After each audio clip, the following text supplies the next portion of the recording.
At ngayong unang linggo ng buwan, ayan, kumusta ang 2023 niyo po? Praise God, no? Parang kahit alam naman nating ang dami nating masalimuot at makulay, maaksyon. Ayan, ang mga 2023 natin. Pero mas maaksyon ang ating Diyos na magbigay ng pagpapala sa atin. Amen? Yan ang 2023 natin. Ayan.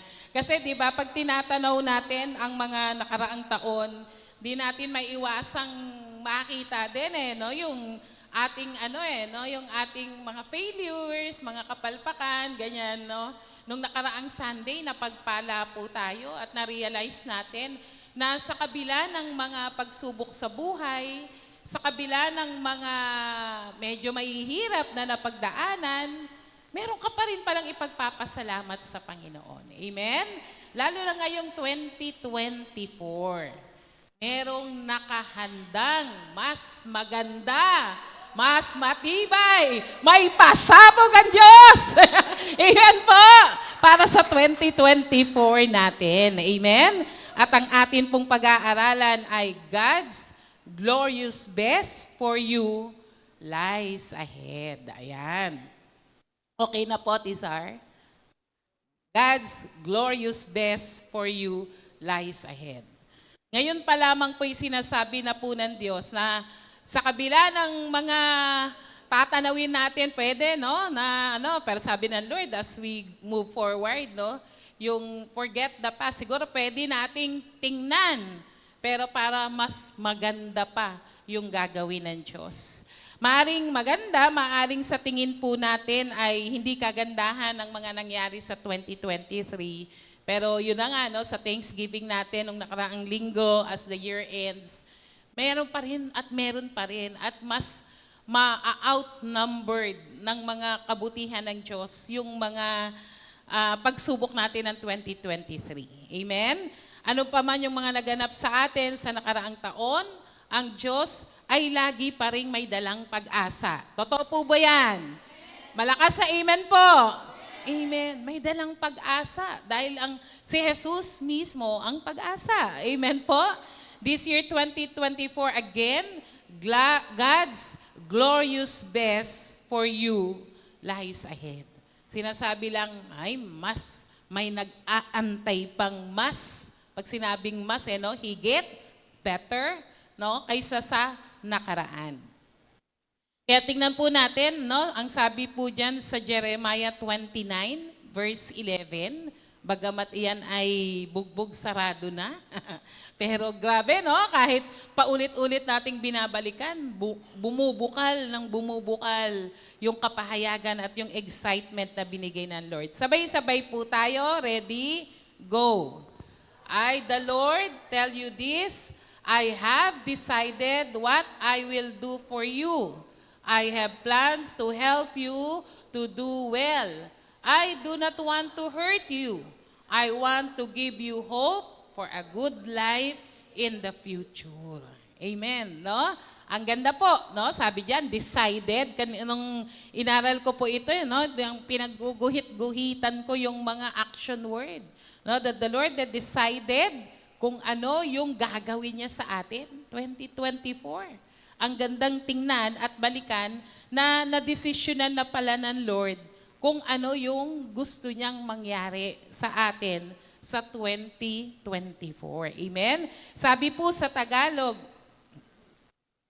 sabi po diyan, sapagkat batid kong lubos ang mga plano ko para sa inyo. Mga planong hindi ninyo ikasasama, kundi para sa inyong ikabubuti. Ito'y mga planong magdudulot sa inyo ng kinabukasang punong-puno ng pag-asa. Siyempre, no, as the start of the year, bagamat any time of the year naman pwede tayong magplano. Pero ibang klase yung dating ng bagong taon. Di po ba? Andiyan po ba kayo? Di ba? Kasi parang restart, no? Parang restart, no? O improvement. Ayan, yan yung tinitingnan natin.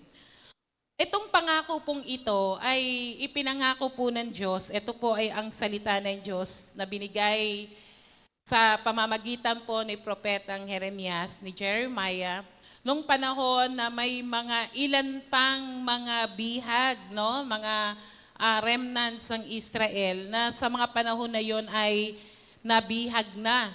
They are in captivity sa Babylon. Nung mga panahon pong yon, prophesy po kasi no, na 70 years they will be in captivity. At may pangako doon ng Panginoon na kailanman hindi sila malilimutan ng Diyos at sila ibabalik ng Panginoon sa kanilang bayan. Sa mga panahon na yan, syempre 70 years, no? Paano pa ba yan? Ano pa ba yung tinatanaw po niyan? The people of Israel and Judah at that time, the dalawang kingdom po, no? They are desperately, no? Needed to know what they had, a hope and future, and God has planned for them. Sa mga panahon na yon, na alam mo na ang propesiya ay magiging bihag kayo. Nandun kayo, mamumuhay kayo sa ibang bayan at hindi nyo alam, no? Uncertain, unknown what will happen. And yet, ang Diyos sa pamamagitan ni Jeremiah, sinabi sa kanila na sa panahon na kailangan nilang may masinagan silang biyaya at pag-asa, nagsabi ang Panginoon, wait, no? Mayroon akong plano. Hindi lang basta plano. Magandang plano para sa inyo. Plano ng Diyos, hindi para ikasama, kundi para bigyan tayo ng magandang bukas. Amen? Ganon din po. No? Ang salita ng Diyos na ito sa pamamagitan ni Jeremiah sa mga panahon ng they are in captivity. Tayo po, no? 2023 natin, maaring we are in captivity. Para bang hindi tayo masyadong nakausad. Baka ganon, no? Baka may mga pagkakataon na marami tayong, sabihin nga natin, mga bitter and sad moments in 2023. Pero tandaan po natin, may plano ang Diyos. Amen? Huwag kang mawala ng pag-asa. Kailanman, hindi ka kinalimutan ng Panginoon. Amen? Sabi po sa next slide, do not let your yesterday be wiser than your today. Our new year will never be the same as the old when our hearts and mind are renewed in the Word. Huwag daw po nating hayaan na yung ating kahapon, yung ating past, yung 2023 natin, no? Na mas maging, wag po nating hayaan na maging mas mainam yon. Dapat yung susunod, yung future, o yung ngayon, ay mas magaling ang gagawin ng Diyos kaysa sa 2023. Amen po ba? Kaya nga po sabi diyan, ang ating taong 2024 ay hindi magiging katulad ng 2023 dahil hihigitan pa ng Diyos. Amen po? Gagawin pang magiging mas maganda ang ating mga buhay kung ang ating puso at isipan ay laging bago sa salita at pangako ng Panginoon. So, ang sinasabi lang rito, no, kung everyday yung word ng Lord, yung kanyang promises, hinahayaan nating masaturate, mababad sa salita ng Panginoon at yung pananampalataya sa kayang gawin ng Diyos, hihigitan ng Diyos. Yun ang sabi ng Lord, I have plans for you. Ang plans ay future. Ang plans ay yung 2024 and what lies ahead. Sabi ng Lord, mas maganda ang kanyang inihanda sa iyo. Amen? On Hebrews 10:23, sabi diyan, we know that we can trust God to do the things that He has promised. So we must continue to expect those things. We must tell other people that we trust God and we should not stop doing that. Sabi po, no, na kailangan nating magtiwala sa Diyos. Magpakatatag tayo sa ating pag-asa. Magpakatatag tayo sa ating pag-asa. Ang pag-asa po, hindi po yan wishful thinking, no? When we talk about biblical hope, it is not yung sana, hindi eh. Yan ay yung pag-asa na siguradong mangyayari ang mga bagay na inaasahan mo. Amen? Yung assurance, no? A blessed assurance that is yung assuredness mo that what you expect as the Word of God says, mangyayari yon. Kaya sabi diyan, magpakatatag tayo sa ating pag-asa at wag nang mag-alinlangan pa sapagkat, bakit po? Tapat ang nangako sa atin. Bakit ba magiging matatag yung pag-asa mo sa mga bagay na darating pa? Bakit ba magiging matibay sa puso mo na yung 2024, mas iba ang gagawin ng Lord? Bakit? Kasi yung nangako, hindi tao. Ang nangako ay ang ating Diyos na tapat. Amen? Palakpakan nga po natin ang Panginoon.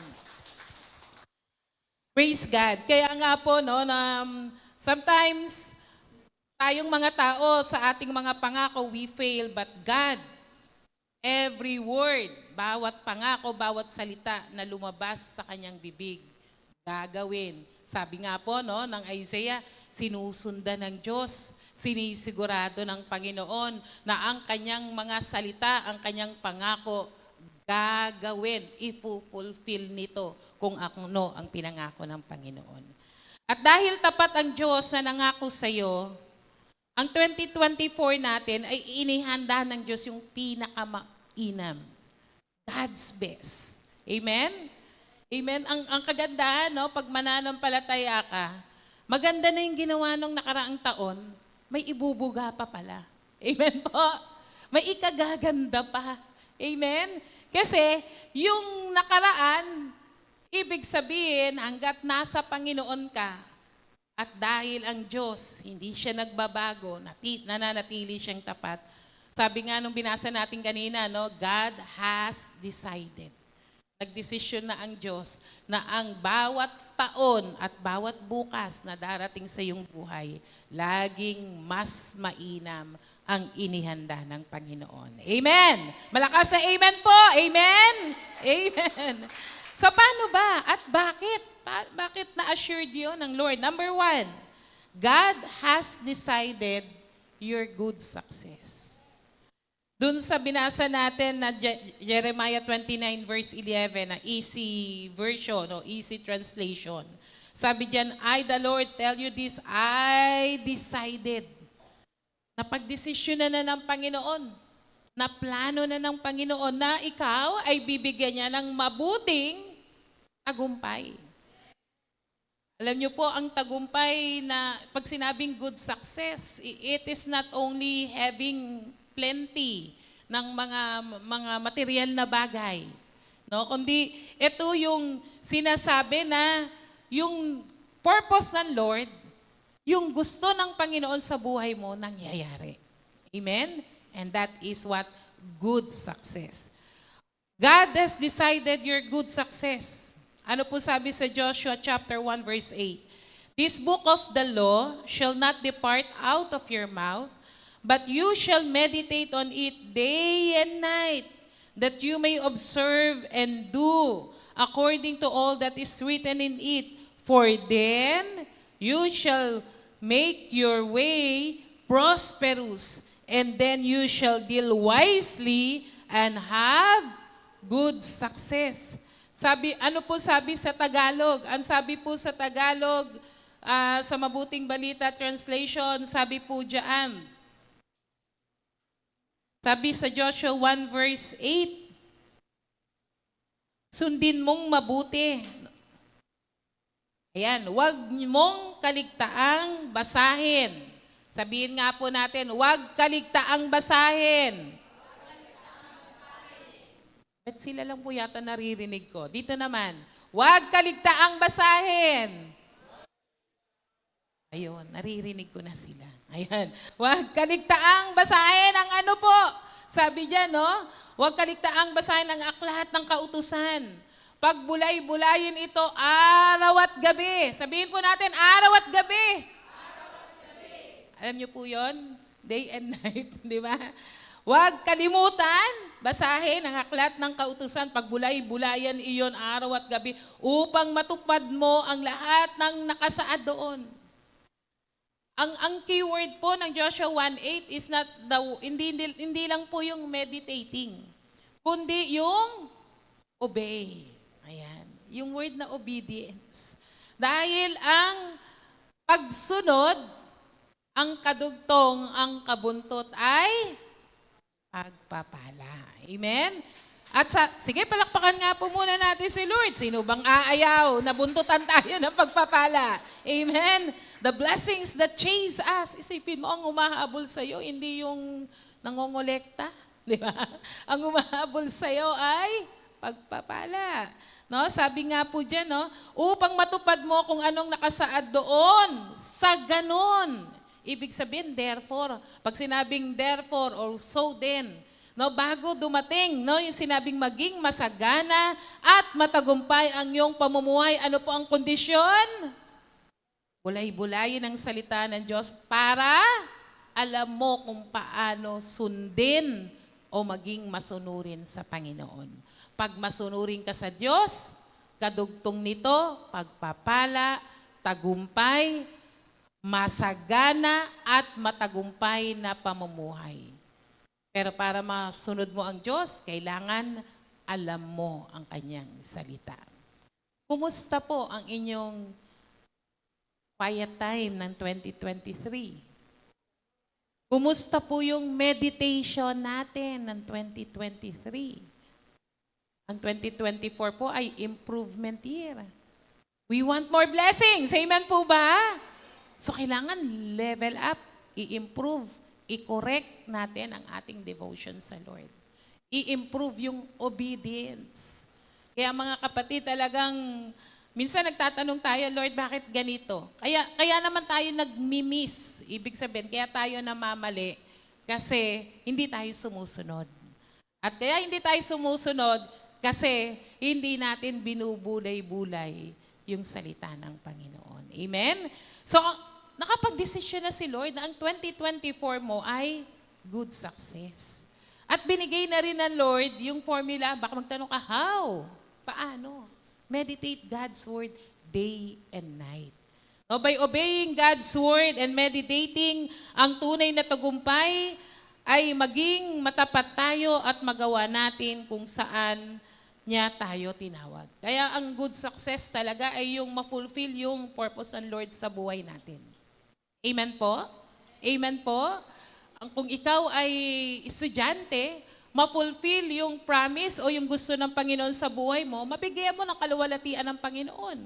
Amen po ba? Amen po? Mag-excel ka, galingan mo.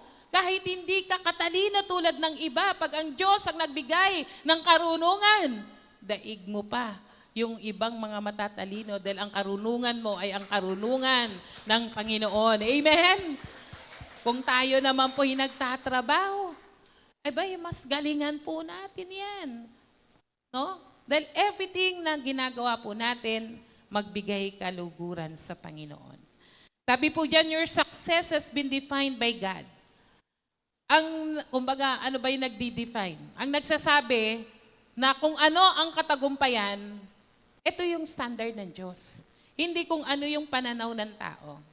Hindi po masamang maging successful in the world's perspective, no? Sa pamantayan ng sanlibutan o ng mundong ito. Siyempre, pag sinabi nating success sa mundong ito, mataas ang posisyon, maraming pera, maraming ari-arian, kilala sa lipunan, may power, may authority. That is how the world defines success. But God defines success by the way kung paano po ito na ginagawa natin, nangyayari sa buhay natin, ang kalooban ng Panginoon. God has never destined anybody to live a mediocre life. No, yung ano ba itong mediocre? Ito yung katamtaman, medium, moderate, o low quality na buhay. Yung basta-basta lang. Ayaw ng Lord yun. Anak ka ng Diyos eh. Tama po ba? Anak ka ng Diyos. Kung ang 2023 natin ay hindi tayo umangat masyado O sabihin natin, naging masalimuot ang buhay natin, balikan natin. No? Hindi na fulfill yung purpose ng Lord sa buhay natin. Kasi ang gusto ng Lord, it's always a good success. Amen po ba? Yes, may pagsubok, may paghihirap, may suffering, may trials, may challenges.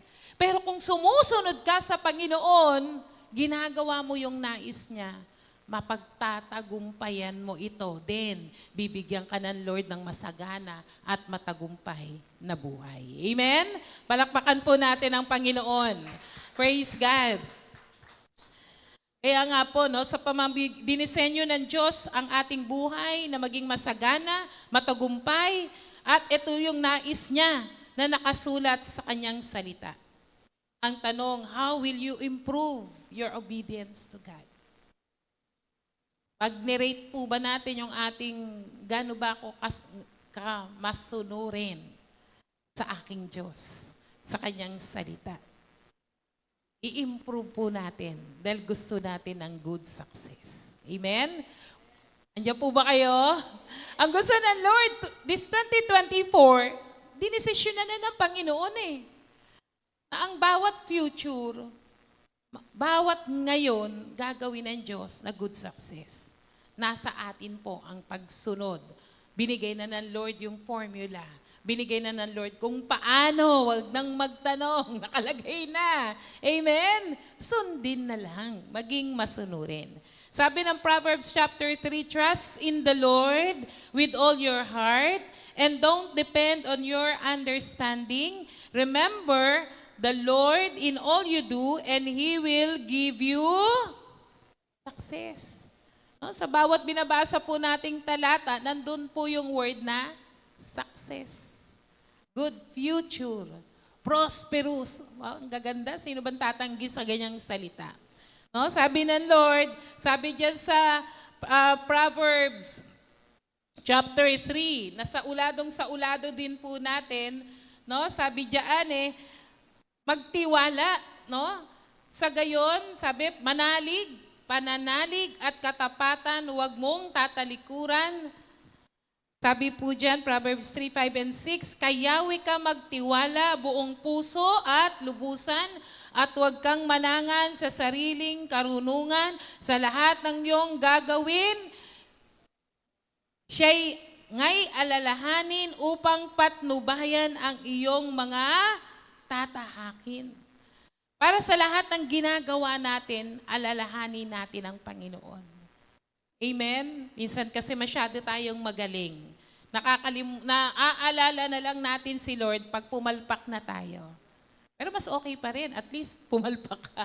Pero sana, hindi na sana pupunta doon sa puntong yon kung kinonsulta mo ang Panginoon. Kung nagtiwala ka muna sa ating Diyos. Kung naalala mo ang Panginoon sa lahat ng iyong gagawin.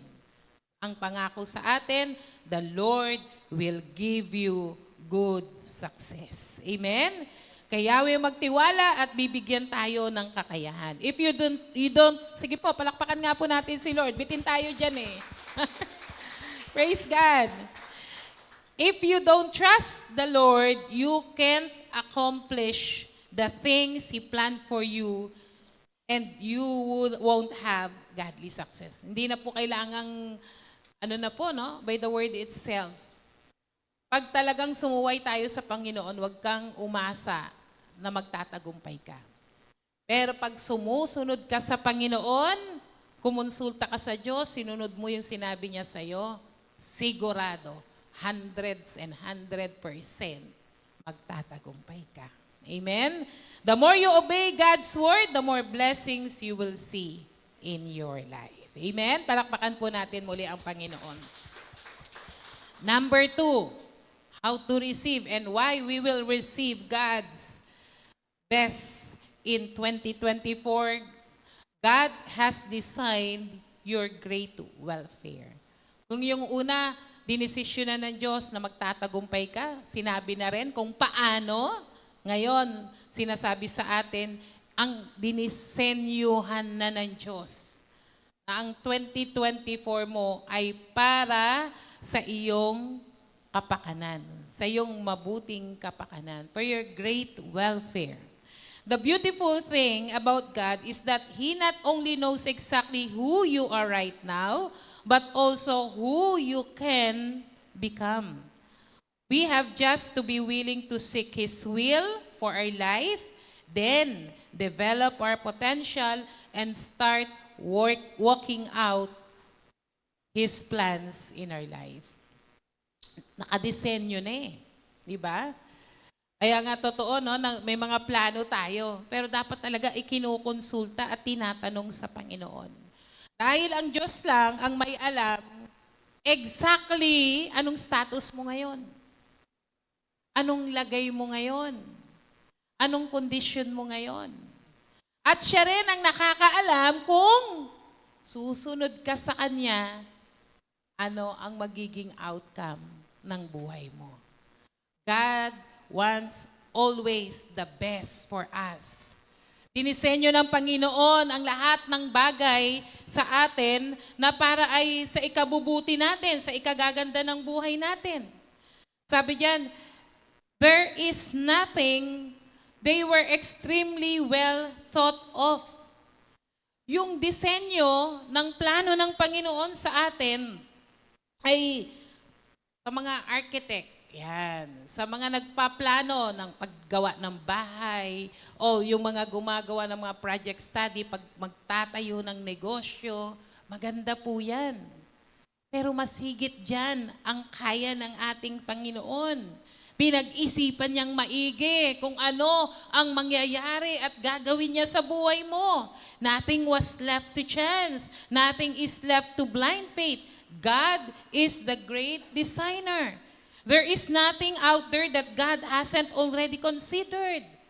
Ibig sabihin, tayo nga po pag nagpaplano, no? Although may mga outline na, may mga sa mga estudyante o sa mga professional o kahit tayo, sa mga may mga outline na tayong ginagawa, may nakakalimutan pa rin po tayo, di po ba? Ay, pag ano nga, nagplano tayong magbakasyon eh. Di ba? Lahat nilista mo na. No? Lahat yan, nakasulat na. Sakto. Pero meron ka pa rin di na isulat, kaya hindi mo rin na-prepare. Di po ba? Pero ang Lord, wala siyang nakalimutan sa plano niya sa'yo. Amen po ba? Isa sabi na, Lord, parang nakalimutan mo, nadagdagan mo ako ng ganito. Yan. Baka nakalimutan mo na dapat meron din, hindi po. Lahat ng bagay na plinano ng Diyos ay maganda para sa iyo. There is nothing that could happen or will happen that God isn't already aware of. Nothing can be changed until we face it to live the life God has planned for us that we must take action. Alam na ng Lord eh. Yung bukas mo, yung darating sa buhay mo. Alam na ng Lord na may pagsubok na darating sa buhay mo. Ikaw pwedeng hindi mo alam. Alam mo may pagsubok, pero hindi mo alam exactly what it is. Pero kung mananangan ka sa Panginoon, magtitiwala ka sa Kanya, gagawin mong pundasyon ng Kanyang salita, pag dumating ang pagsubok, exactly ang Holy Spirit magsasabi sa iyo kung anong eksaktong gagawin mo para malagpasan mo ang pagsubok sa buhay mo. Amen? Praise the Lord! Dahil ang Diyos lang ang may alam niyan. Amen? Ang disenyo ng Panginoon sa atin, perfect. Sabi po dyan, abundant life is God's praise for the good life. Nababasa po natin yan sa John chapter 10, verse 10. God wants us to live a life filled with great abundance. Sabihin po natin, great abundance. Good life. Ayan. May conviction po, parang ayaw nyo Ulit. Good life. Great abundance. Praise the Lord. Aba, ang sinasabi po natin, pagpapala. Diba? God wants us to live a life filled with great abundance. Buhay na umaapaw. Buhay na nananagana. Buhay na pinagpapala. Huwag lang po yung, alam niyo po yung mga material blessing, financial blessing, yung mga outward, the things that we enjoy sa ating mga katawan at buhay. Surplus na lang po yan eh. Ibig sabihin, yan na yung byproduct ng pagsunod mo sa Panginoon at paano ka pinagpapala ng Diyos spiritually. Amen? Amen po? Kung araw-araw dikit ka sa Panginoon, araw-araw kinakausap mo ang Lord, araw-araw inaalam mo ang kanyang salita, nagpre-pray ka, kinakausap mo si Lord, nangmingi ka ng guidance, hindi pwedeng hindi ka managana sa mga spiritual na pagpapala. Amen? Mas lalo, kayang, kumbaga, usbong na lang yan. Yung mga pagpapalang material sa buhay natin. Usbong na lang yan. No? Byproduct na lang yan ng kung ano ang nangyayari sa spiritual mong buhay. Yes, marami tayong mga natatanggap na mga pagpapalang pinansyal o pagpapalang material. Maraming mga tao, meron din yan. Ang tanong, masaya ka ba nang yan ang tinatanggap mo lang? Mas masaya ang buhay ng mga pagpapalang hindi kayang agawin, hindi nilulumot, hindi kinakalawang, hindi nananakaw ang pagpapalang yan sa ating Panginoong Yesus. Amen? Palakpakan po natin ang Panginoon. Praise God. Sabi diyan, the devil is the thief, the killer, and the destroyer. God is the blesser, the giver, and the abundant one. Sabi ng John chapter 10, next slide, and the thief has only one thing in mind. He wants to steal, slaughter, and destroy. But I have come. Si Jesus po nagsasalita patungkol dun sa mga tupa at siya yung dakilang pastol. No? Dahil yung magnanakaw, ang trabaho niyan, saktan yung mga tupa. No? I-slaughter, patayin sila, nakawin at wasakin yung mga tupa na yan. Pero si Jesus, nagsasalita siya bilang dakilang pastol.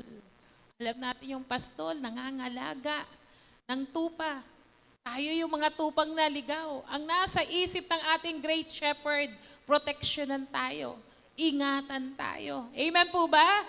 Sabi niya, I have come. Sabi ni Jesus, to give you everything in abundance, more than you expect.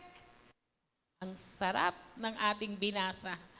Ang plano ng Diyos, pumunta siya para ibigay ang lahat ng bagay na nagana.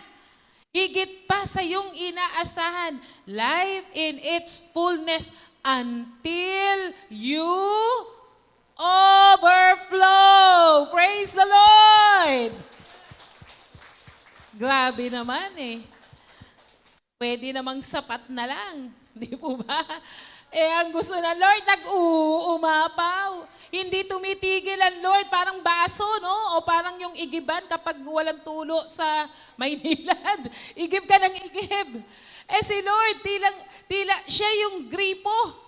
No? Yung tubig na panay ang agos hanggat hindi napupuno, hanggat hindi umaapaw, hindi titigil ang pag-agos ng pagpapala sa buhay natin. Amen! Amen! Praise the Lord! Minsan nagtatanong ka, bakit ba overflow? Diba? Sabi nga natin, sapat lang, okay na Pero hindi. Kaya ka pinagpapala ng Diyos. At pinaapaw ang buhay mo para lahat ng umaapaw, dalhin mo papunta sa napakaraming tao na pagpapalain mo at sasabihin din nila, purihin ang iyong Diyos. Napakabuti niya. Amen? Amen? Isipin mo, hindi mananampalataya. Magsasabi ng praise the Lord. Bakit? Aba, nagulat sa buhay mo, napagpala mo. Amen? And it is our best opportunity. Kaya nga kapag kasi nag-hoard, ano ba tawag doon? Nag-hoard ng blessing. May hoarding pala sa blessing. Ano? Mapupuno yung lalagyan mo. Wala nang space para pagpalain ka. Amen? So, bawas-bawas. Find people that you will bless. Amen? Amen po? Palakpakan nga po natin ang Panginoon. More, Lord! Praise God! Hallelujah! Sabi po diyan, don't get God and the devil mixed up. Baka nalilito daw po tayo. They are totally different with opposite motives concerning your welfare. God is for you, the devil is against you. However, because God is for you, the devil can stand against you. Maging maingat po tayo. Minsan, nagugulat tayo sa mga blessings na meron po tayo. Pero yan po ay testing din, blessing din. Kaya nga dapat sa yung dinaanan natin, tandaan natin, yung blesser, yung nagbigay ng pagpapala, hindi dun nakatutok sa blessing. At baka maging dahilan yung blessing na yan para ilayo ka sa blesser. Hello po? Kaya dapat maging maingat po tayo. Baka nami-mix up natin na, oy, blessing to. Tama po, blessing. Pero tingnan po, baka gamitin ang kaawayan para lumayo ka sa totoong nagpala sa iyo. Amen? Tama po ba? Kaya maging maingat. Lalo na po, no, sa mga naalala ko lang, kapag minsan wala tayong trabaho, nagre-pray tayo sa Lord ng trabaho. Nung tayo may mga walang trabaho, praise the Lord. Napakasipag natin. Quiet time tayo, nagre-pray tayo, naglilingkod tayo kay Lord. No? Nung nagkatrabaho, tithes na lang. Baka pati tithes, wala, no? Pero hindi na rin nakikita. Nakakalimutan na ang Diyos ang nagpala. Amen? Huwag nating hayaan na ang mga bagay na yan makapagpalayo sa atin sa Panginoon. Amen? Next, sabi po dyan, sa number, yan, meron pa po.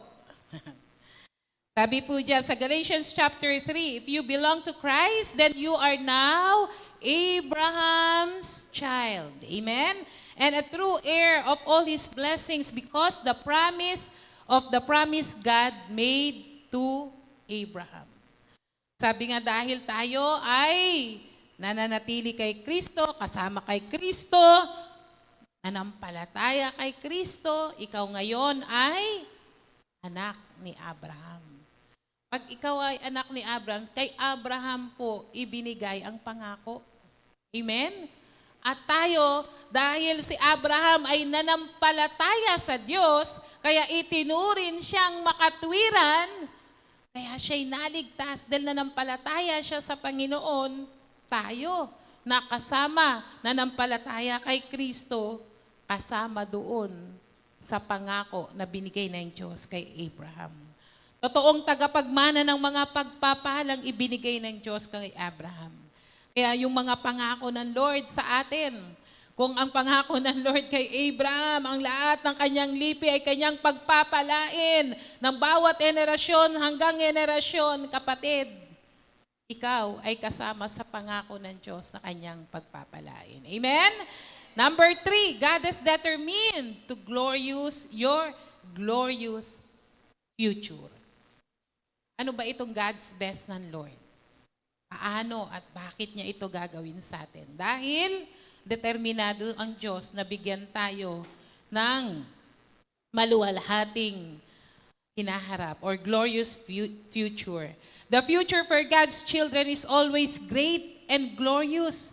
We have a hope that is not uncertain, but a glorious hope that is grounded in the reality of Christ Jesus. Katulad ng nabanggit po kanina, ang ating hope, hindi ito yung wish ko lang, hindi ito yung sana all, no? Kundi ito yung ay not only desire for something good for the future, but it is expecting these good things that happens in the future, you are expecting it to happen. Amen? Mangyayari at gaganap ito. Sabi diyan, why? Because God's plan always point to hope. Yung plano ng Diyos, hindi ka bibitaw. Nakita mo yung pangako ng Panginoon, hindi ka bibitaw. Dahil umpisa pa lang, sinabi na natapat ang Diyos. Amen po ba? Tapat ang Panginoon. At yung mga pangako niya, sisiguraduhin niyang magaganap sa ating buhay. At yung hope na binigay ng Lord sa atin, it is not something na pwedeng mangyari, pwedeng hindi eh. Siguradong mangyayari at magaganap sa buhay mo. Kaya ngayong 2024, this is our declaration that there will be remarkable revival. Amen po ba?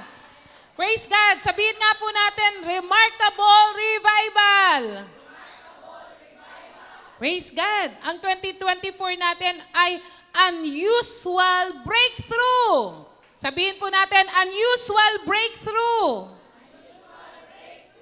And extraordinary favor. Amen? Ulitin po natin, remarkable revival, unusual breakthrough, extraordinary favors. Palakpakan po natin ang Panginoon. Yan ang plano ng Diyos sa buhay po natin. Kaya, sabi po diyan, moving forward, sabi po, no? Sa slide 18 po, sabi diyan, move on to become the person the Creator designed you to be. Dahil dinisenyo ka ng Panginoon ng pinakamainam na hinaharap, your future, move on. Learn to press on, forgetting your past and pursuing with God's grace what is ahead. Step into the new season with greater joy, greater faith, and greater vision. Tapos na yung 2023. Harapin na natin ang 2024. Ang pabaon sa atin ng Diyos. Mas magaling, mas maganda, mas masagana, mas matagumpay. Ibig sabihin, yung ginawa niya sa 2023, lalagpasan niya pa. Yan ang inihanda sa iyo ng Panginoon para sa taong ito. Amen? Palakpakan po natin si Lord. Tumayo po tayong lahat. Remember that this year 2024, God is glorious best for you. Because He decided your good success, because He determined your glorious future, and because He designed your good welfare. Sabi po sa Philippians chapter 3, brothers and sisters, I don't consider that I have taken hold of it, but here is the one thing I do. I forget what is behind me. I push hard toward what is ahead of me. I push myself forward toward the goal to win the prize. God has appointed me to win. Move forward. Win the prize. Sino po yung prize natin? The heavenly prize is Christ Jesus Himself. Amen? Wala pong, when we speak about success, abundance, prosperity, wala pong hihigit na meron kang Jesus sa buhay mo. Amen? Yung mga pagpapalang material, lilipas, mawawala, minsan, uubos. Pero hindi doon nakabase yung kasiyahan natin. Hindi dapat nakabase sa mga material na bagay yung contentment o yung kapunuan natin o yung buhay mo mismo. Kaya sabi ng Proverbs 3:13, push yourself forward toward the goal of getting the prize. And that is the Lord Jesus. Kapatid, walang ibang maging number 1 sa buhay mo, kundi si Jesus. Nanawa ang lahat ng mangyari sa buhay natin, matuwa si Jesus. Mapangiti natin siya. Amen? Dahil ang taon at araw, bawat araw na dadaan, plinano na ng Diyos na pagtatagumpayin ka. Yes, may pagsubok pa rin, may mga challenges pa rin, may mga tukso pa rin sa paligid natin. Pero kung mananatili ka kay Jesus, susundin siya, hanapin ang kanyang kalooban, inassure ng Lord, magtatagumpay ka. Maari po bang palakpakan nga po natin muna ang Panginoon? May we sing a song to God and worship Him at ayaan nating maitaas si Jesus sa buhay natin, lalong-lalo na po sa taong ito.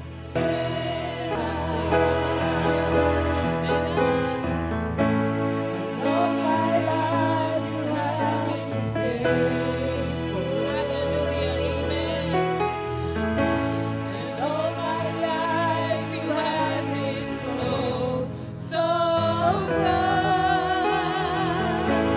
With every breath that I am able, I will sing of the goodness of God. I will sing of the goodness of God. I will sing of the goodness of God. Hallelujah. Maaari po bang maanyayahan ng lahat na itaas ang kamay sa Panginoon?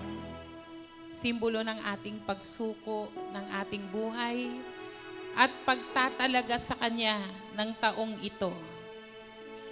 Sabihin po natin, aming Diyos, Aming Diyos, ngayong araw na ito, ngayong araw na muli ito, ko pong iniaalay muli ko pong iniaalay sa iyo ang aking buhay, sa iyo ang aking ang buhay, lahat ng aking pagpaplano ang lahat ng aking at lahat ng aking gagawin at lahat ng sa taong ito. sa taong Patnubayan mo po ako, patnubayan niyo po pagtagumpayin mo po ako, ako, pagtagumpayin niyo tulungan mo po ako po ako, tulungan niyo na po mas ako, maging mainam, na mas mainam, mas maging maganda, mas maging mainit mas maging ang aking relasyon sa iyo.